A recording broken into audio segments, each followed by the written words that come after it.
আমি 1000 এতিম এট এ টাইম একসাথে এক জায়গায় করে রাজার ছেলেদেরকে যেরকম লালন পালন করে, বড় লোকের ছেলেদেরকে যেরকম লালন পালন করে, ঠিক ওই রকম 1000 ছেলেকে আমি এক জায়গায় করে হাফেজ আলেম বানাতে চাই।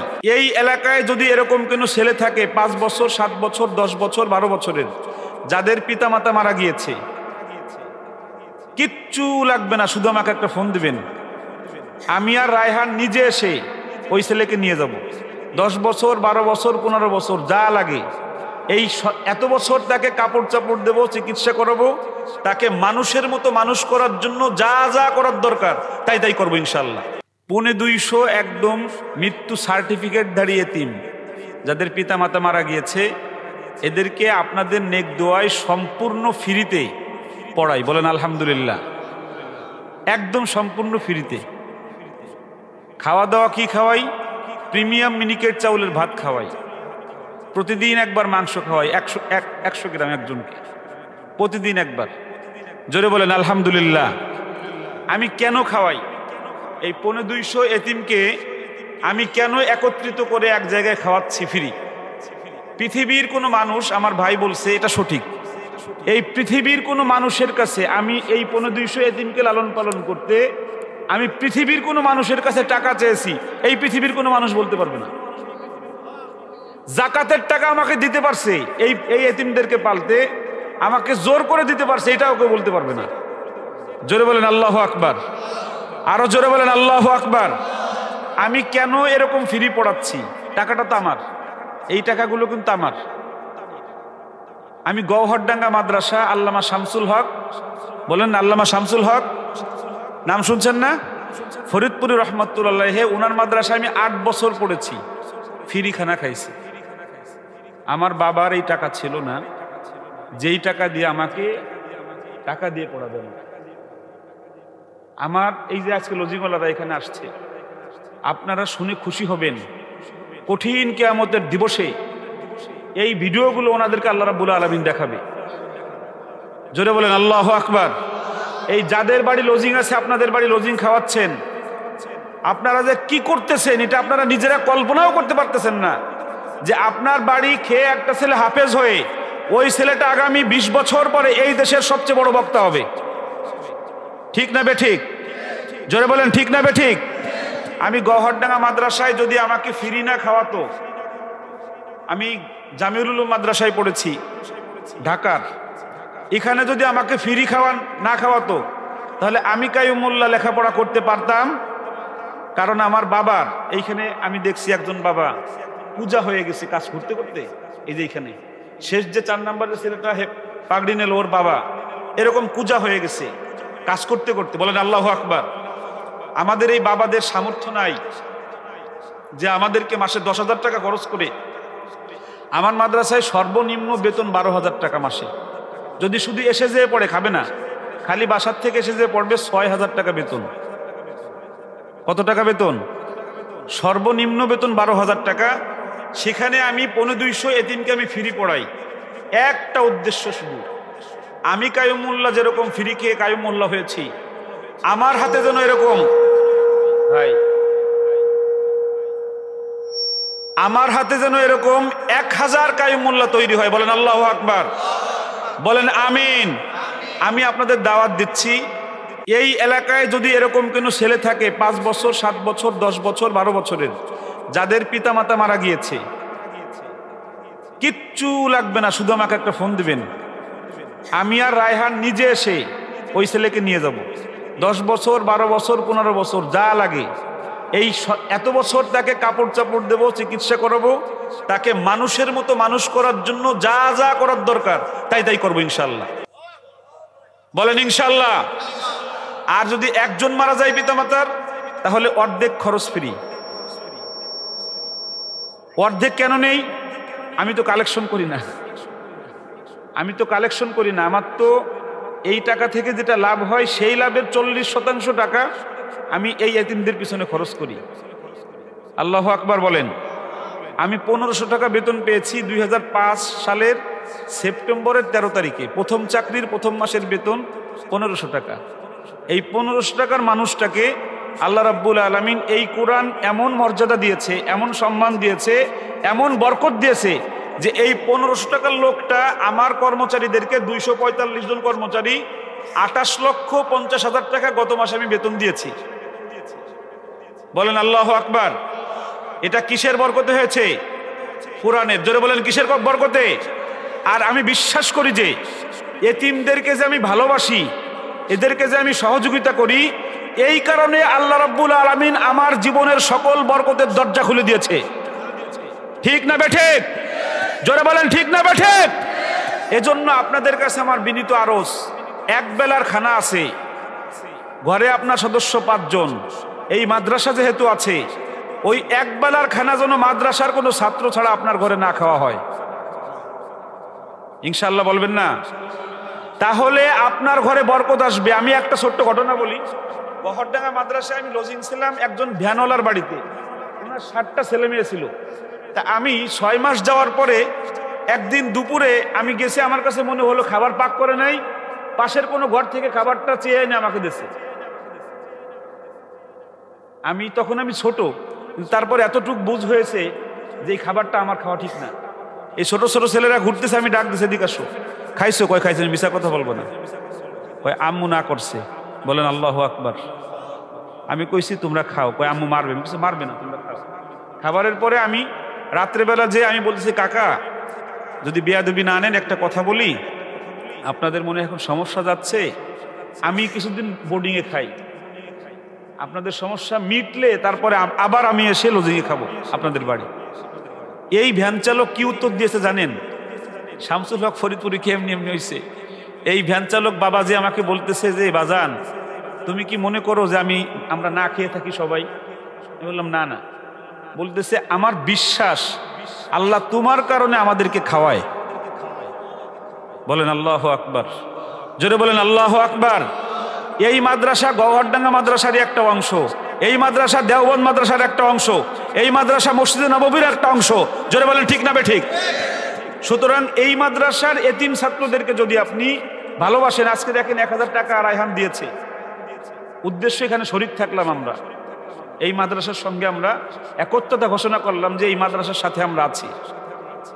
প্রিয় ভাইরা, আমি তাওহীদ সাহেবকে দেখলাম, আগের হুজুরও দেখলাম, আপনাদের বন্যা হয়েছিল, ধান হয় নাই, এজন্য আপনারা টাকা দিতে পারেন নাই, বুঝছি। যদি ধানটা হতো তাহলে আপনারা সবাই মোটামুটি টাকা দিতেন। আল্লাহ যেন আগামী বছর ধানকে যেন আল্লাহ রাব্বুল আলামিন ডাবল ফসল দেয়, জোরে বলেন আমিন। আল্লাহ যেন ভরপুর ফসল দান করে, জোরে বলেন আমিন। সেখান থেকে যেন এই মাদ্রাসায় আমরা দান করতে পারি, জোরে বলেন আমিন। আপনারা সবাই আমার জন্য দোয়া করবেন। আল্লাহ যেন আমাকে মৃত্যু পর্যন্ত, আমার একটা ছোট্ট স্বপ্ন আছে, বলবো? আমার ছোট্ট একটা স্বপ্ন আছে। সেই স্বপ্নটা হলো এখন 250 আছে, আমি 1000 এতিম এট এ টাইম একসাথে এক জায়গায় করে, রাজার ছেলেদেরকে যেরকম লালন পালন করে, বড় লোকের ছেলেদেরকে যেরকম লালন পালন করে, ঠিক ওই রকম 1000 ছেলেকে আমি এক জায়গায় করে হাফেজ আলেম বানাতে চাই। আল্লাহ যেন আমাকে সেই পর্যন্ত বাঁচায় রাখে। সবাই জোরে বলেন আমিন। বাংলাদেশের সকল মাদ্রাসাকে যেন, আর একটা বিষয়, এই মাদ্রাসার আমি এখানে অনেক হুজুর আছেন, আমার আরেকটা আমল আছে, সেটা হলো আমি বাচ্চাদেরকে নাম ধরে ডাকি না, আমি আব্বু বাবা বাজান এই শব্দ ছাড়া আমি ছাত্রদেরকে আমি ডাকি না। 1 2 নাম্বার, শারীরিক শাসনমুক্ত, মানসিক ভয়মুক্ত আমার হেফজোখানাটা। 600 ছাত্র, শুধু হেফজোখানায় 600 ছাত্র। কয়শো? শিক্ষক আছে 58 জন, শুধু হেফজ বিভাগে 58 জন শিক্ষক। শারীরিক শাসনমুক্ত, মানসিক ভয়মুক্ত হেফজখানা, যেখানে কোনো মারামারি নাই।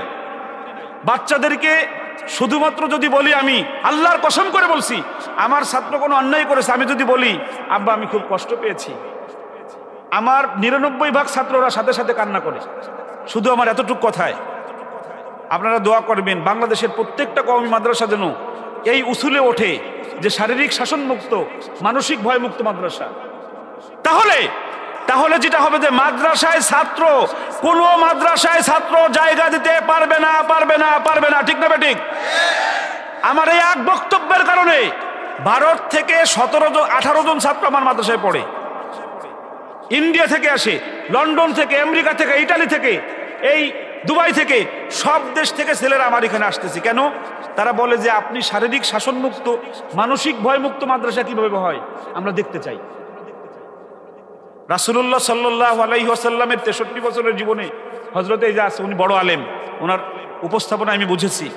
উনি বলুক 63 বছরের জীবনে 1.5 লক্ষাধিক সাহাবীকে উনি পড়িয়েছেন, ঠিক না ঠিক? এই 1.5 লক্ষাধিক সাহাবীকে পড়াতে যে রাসূলুল্লাহ একটা জায়গায় কটুবাক্য বলেছেন, একটা জায়গায় রাসূলুল্লাহ কটুবাক্য বলেছেন। মায়ের তো অনেক দূরে, মানে শিখাতে যে মায়ের, এটা তো বহু দূরের বিষয়, ঠিক শিখাতে যে কটুবাক্য বলেছেন পৃথিবীর কোনো হুজুর দেখাতে পারবে? তাহলে আমাদের মাদ্রাসাগুলো হোক শারীরিক শাসনমুক্ত, মানসিক ভয়মুক্ত। বলেন আল্লাহুম্মা আমিন। আরো জোরে বলেন আল্লাহুম্মা আমিন।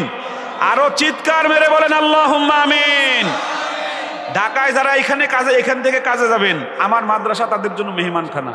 1 দিন 2 দিন 3 দিন যা থাকেন, কোনো পরিচয় নাই, কিচ্ছু পরিচয় লাগবে না, শুধু যে বলবেন যে আমি একজন মেহমান আমার মাদ্রাসা, খালি ঢুকবেন।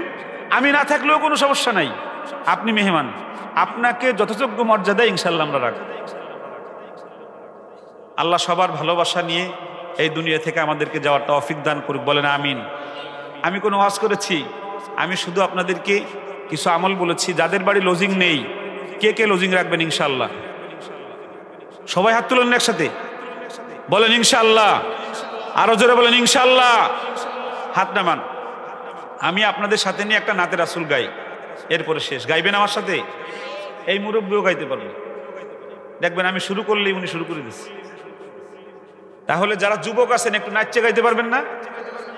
ভালোবাসার জায়গা মদিনা, ভালো লাগার জায়গা মদিনা, ভালোবাসার জায়গা মদিনা, ভালো লাগার।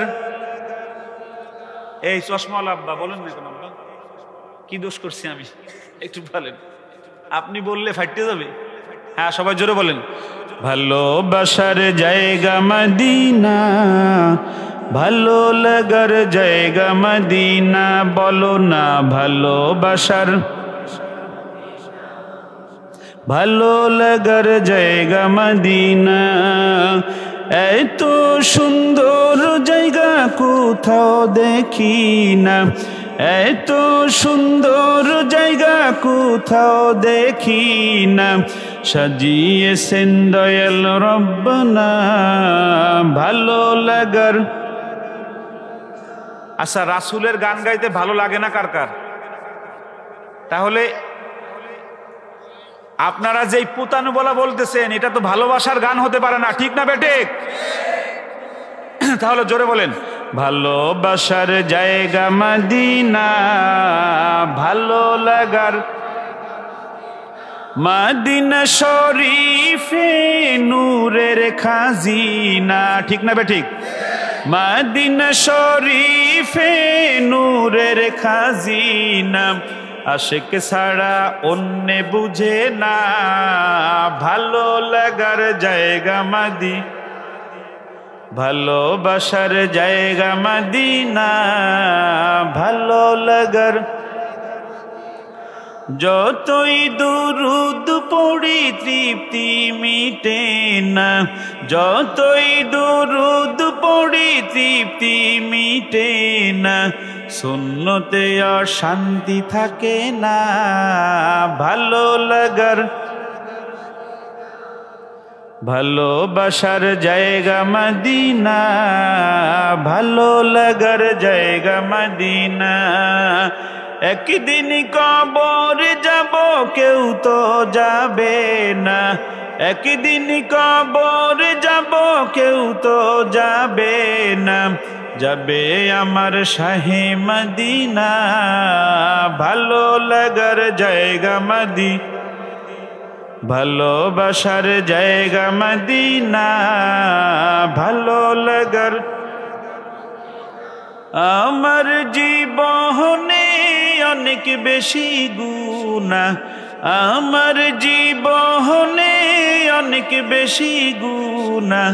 তাই হাবিবের কদম ছাড়ব না, ভালো লাগার জায়গা মদিনা, ভালোবাসার জায়গা মদিনা, ভালো লাগার। ঠিক না বেঠিক? আরো জোরে বলতে হবে, ঠিক না বেঠিক? মদিনায় যাইতে চাই কে কে? আল্লাহু আকবার! আরো জোরে আল্লাহু আকবার! আল্লাহ সবাইকে মদিনার মেহমান না বানায় দুনিয়া থেকে যেন না নেয়, জোরে বলেন আমিন। আপনারা সবাই আমার জন্য আবার বলছি দোয়া করবেন, রায়হানের জন্য দোয়া করবেন। এবছর লন্ডনে তারাবির নামাজের জন্য ভিসা আজকে আমরা জমা দিয়েছি একটা মসজিদে, আশা করি ইনশাল্লাহ হয়ে যাবে। রায়হানের লন্ডনে তারাবি হবে, সবাই দোয়া করবেন ইনশাল্লাহ। এখন আমাদের এই মাদ্রাসায় যে 4 জন হাফেজ হলো, তাদের মুখে একটু তেলাওয়াত শুনবেন না আপনারা? আপনারা খাওয়ায় খাওয়ায় কি বানালেন? আল্লাহু আকবার। সে একজন তেলাওয়াত করবে, এরপরে রায়হান গজল গাইবে, আমরা ঢাকা চলে যাবো ইনশাল্লাহ। যে এখন আমাদের এখান থেকে এই বছর যে 4 জন ফারেক হয়েছে